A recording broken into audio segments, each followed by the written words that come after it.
with all the upgrades that are planned and all the downtime that is involved with that, with all the consulting hours, it's in your interest to say, sorry, maybe it's your requirement, but I think it's in your best interest to change your requirement and to actually invest in training instead of customizations.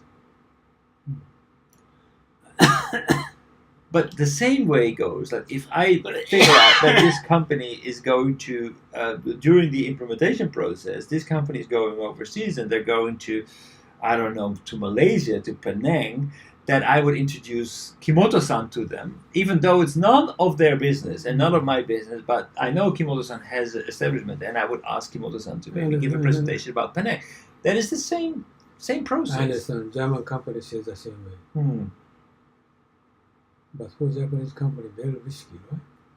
I don't know. Risky. It's risky. So why is it risky? Because actually, I would like to know. Because users people have more big power than IT people. So it's not only IT. So it's basically even senior vice president is very difficult to persuade factory or user people and just front end people. We're going to ask them to change their business style, or you can get more too much value added service to the customer. They don't want to stop it. It's very risky. But I understand what you mean, okay? SAP people talking about same way, all the way around. This is true. But very difficult for Japanese company. Like banking now, they reluctantly agree with that. Because no profit. So what are they going to do? You need to fire 10,000 employees. No way. So stop it. This they agree now. But 10 years ago, it's impossible. Persuade them to change their business way of life. But now is what you say. You're right. You're going to interface with the banking company. This bank subsidiaries and 100 subsidiaries, the interface of those. Stop it. Don't do it. And they said, no. Now is they stop it. So you need to fire 10,000, 20,000. Obvious. You should do that. Now they agree. Right? And 10 years ago, it doesn't work. Now they follow you. Right. I understand what you mean. This case is, based on this case, your case is my case, depend on the project. Are we going to ask them to do that? It's stupid. You're just doing that. But for banking, this is true. Everybody follows that. And you told me that 10 years ago, 10 years later, which bank will going to be? Every is one bank. Do you know? One company in Japan, one bank. One single bank. One single bank. This is true. The National Bank of Japan. You don't need. Right. Well, actually, it's kind of. It's of course it's not true in the Netherlands, but it's kind of true because basically all the banks are united in one bank. It's called Interpay, which basically integrates all the banks into one single interface. So it's kind of a hub that is connecting all the banks together. Well, okay, good example I told you beforehand. I think 20 years ago, my customer asked me to the interface between the factory and factory system and accounting system. And factory system is 24 hours working, okay, factory system. And the accounting system 16 hours, not 24 hours. At midnight, they stop the system. So they told me the interface, account system and factory system. I immediately answer for them. It is impossible. You can't do that. If you're going to agree with them, this budget is triple. Right? 16 hour, 20 hour interface is very difficult issue to communicate to system. So if he does not know IT business, he will agree with that. Big loss. Yeah? Immediately you should answer for them. 16 hours, 20 hours, it's impossible. It's impossible. Accept. Sort of things that we need to consider for this interface. What I said. It was a real-time system. Yeah, of course it is. But your case, what you said, is very understandable. And but in order to do that, you need to actually negotiate. But you said what? Super what? Exceptional. Exceptional. Is this exceptional? It's exceptional. I think it is. It goes beyond meeting the client's expectations. That's excellent. Meeting expectations, so just making promise and keeping your promise. That's excellent. I mean, if you just deliver exactly what you agreed upon, But if that you're is going excellent. to speak out what kind of scene, you're going to speak out exceptional, super exceptional, whatever, for the customer or which audience we're going to speak out. Must be careful about that. So I have a presentation depending on the situation, this is not exceptional. This is impossible. They're going to tell you. For example, banking now, everybody accepts what you say. Right? No interface. Discard all systems. Throw them away. This is true. Right? You can see China, no cash, no money. Right. What are they talking about? Branch, it's closed. Even Africa. Oh, even Africa, that's right. You're right. This is right. So your audience, depending on what industry we're talking about. Manufacturing, no kidding. Everybody will not agree with you, right? But even in manufacturing, they use banks. Even in manufacturing, bank is right. Manufacturing is not yet. But manufacturing is Japan is losing power, losing that kind of let's say losing power rather than China and Asian market. They can't change it. They cannot change it. They're very conservative. They can't change it. If you're going to ask them to like a subsidiaries interface and so forth and accounting interfaces, it's impossible. That's the reason why they lost power. No flexibility. What's that? Lean system. It doesn't work well now. Really? No. Well, factory itself is very efficient. Yeah. But very, working manufacturing itself very efficient, but very, conservative. No flexibility to change their structure. Okay, they're very efficient, but it means very efficient means very difficult to change. Right. Very difficult to change their business But system. it was, I mean, that was the key differentiating factor of Japan. They were capable of improving their production like constantly. They were not conservative at all. Everything was open for improvement. Okay, until you reach, you have diminishing returns of scale until you reach like 95% optimal. Okay, so this means that what happening problem is there are many interfaces, many subsidiaries, many companies interfaces force them to better efficient way. So if you going to change the system itself, they need to be changing their interfaces to every company each by each. Not discard it. Cannot discard. They cannot change it. It means they're going to change every system same way. So this is almost impossible to change their mainframe system. Right? This is a current their problem. They can't discard the interface. The same way to do that.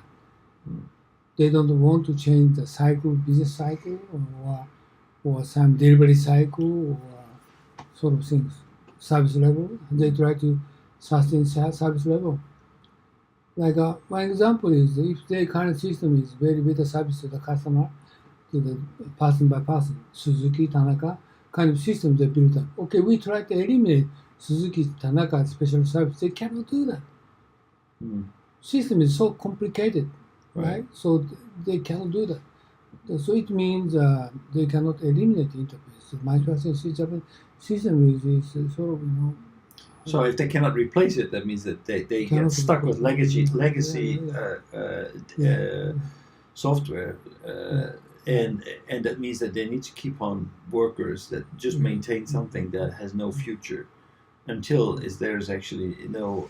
But what does SAP system implement the manufacturing company? I don't know how they're going to do that.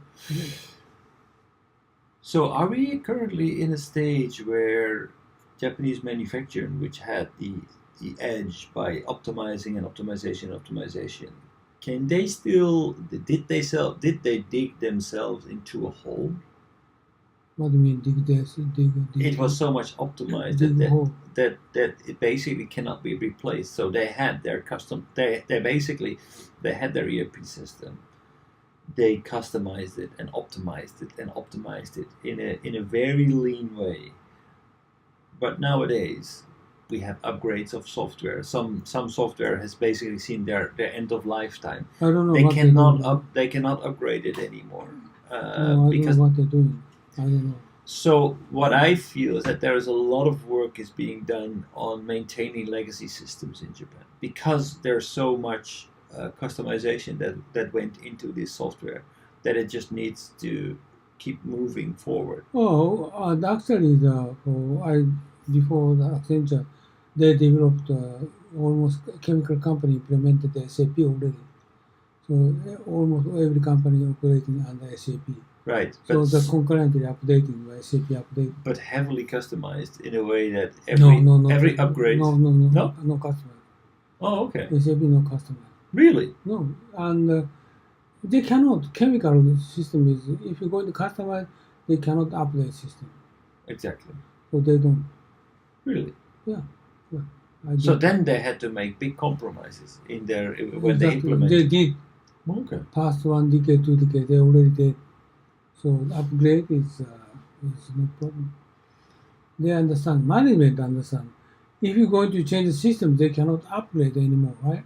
Right. So they never. So we actually in the Netherlands we had a ERP, but we were an ERP vendor, and for historical reasons we had connections with Japanese companies, Japanese subsidiaries in the Netherlands. And almost without exception, their problem was that their Japanese system was so heavily customized that it didn't make any sense to roll it out. Still now? Well, I'm already here for 12 years, but okay. yeah, still now. So basically... This company is a European company? No, Japanese subsidiary of a Japanese subsidiary in the Netherlands. Okay, they so they could not adopt their okay, own. now they already... headquarters already have changed, so they follow the headquarters, the subsidiary change the system. Okay. Well, my experience at 12 years ago... I understand, yes, that's right. Was, and first of all, connectivity, so security issues. Making connectivity from overseas was always a problem. Overspec. Overspec and over-customized. So basically, they ended up and just sending the data to Japan and just Mass experience for chemical company in Osaka, the same thing happened, and cost double. Heavy unplanned item.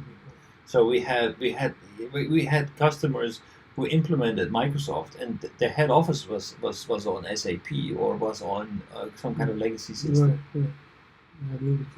That's. Right.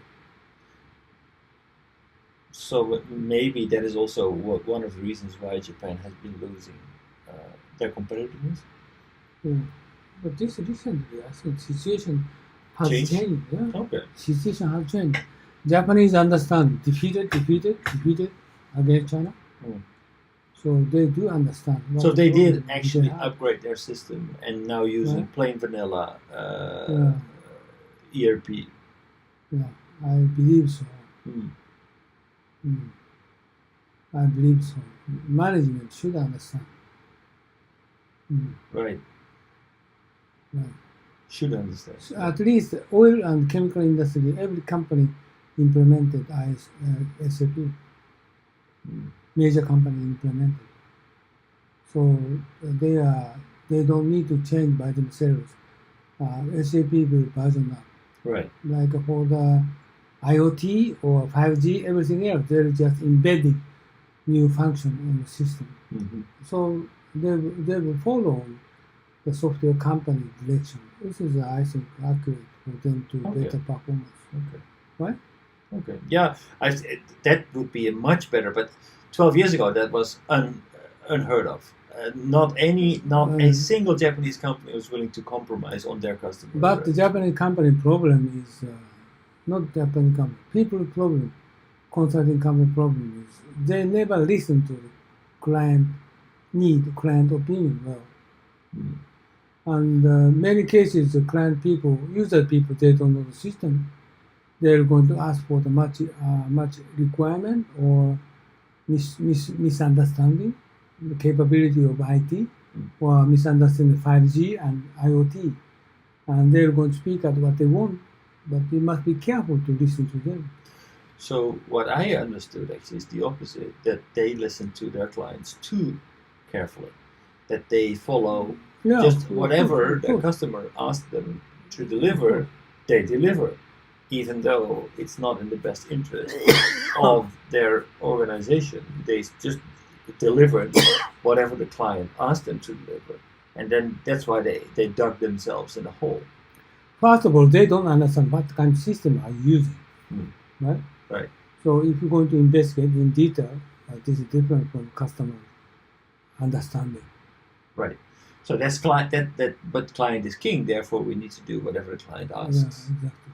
So that's where was a big difference from European companies. The European companies say, "Well, sorry, but you just shouldn't do that. Just don't do it." I mean, you may think you want that, but don't do it. But then the client says, "Yeah, but we have customers, and we have been doing this in our old system. Why can't we do this in the new system?" Well, and then we get this negotiation that goes on. And said, "Yeah, okay. Well, if this is really necessary, then you start to dig into further detail and say, okay, well, given your needs, then we can do this and that would be future proof, but that would require an additional investment into Do you know what big differences among Japanese Westerners or sales business system? You mean CRM or? You said something king or something, right? Customer king. Yeah. I think big differences. Yeah. This is wrong. Customer is not king. In Japan? Yeah, she's not the king. They need to change their attitude for the customer.